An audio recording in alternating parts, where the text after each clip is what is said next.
Assalamu alaikum jama'a, muna lafiya. To barkanmu da wannan rana ta Juma'a.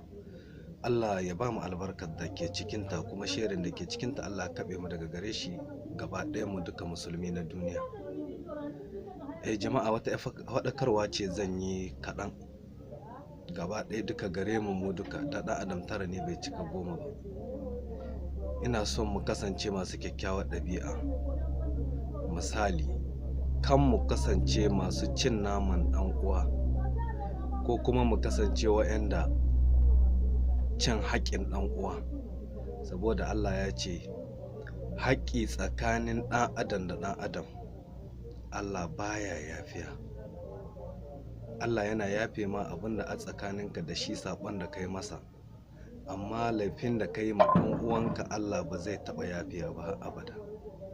Dan shi nake jan kunne gare mu duka, kada ka zagi ɗan uwanka bayan ya ɗaga, kada ka ci namansa, kada ya baka amana ka canye, kada ya baka dukiyarsa amana ka canye.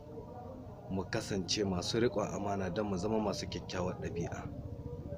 Shi ne zai sa rayuwarmu ta inganta kuma mu ga canji a rayuwarmu, mu ga ci gaba a rayuwarmu. Don haka duk abin da ya kasance amana ne da ɗan uwanka ka riƙe, mu dinga sada zumunci jama'a, mu dinga sada zumunci jama'a.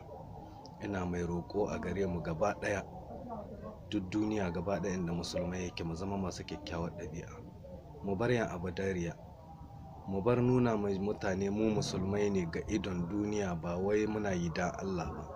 A'a, mu sa rigar musulunci don mu dinga cutar mutane. 'Yan adam, mu gyara halayen mu duka, ni ma ban ɗebe kaina ba. Masoyanmu, ina muku fata alkhairi. Allah ya shirye mu gaba ɗaya, Allah ya aza mu bisa hanya kyakkyawa, bisa hanya addinin musulunci. Bye bye, ina ma kowa fata alkhairi.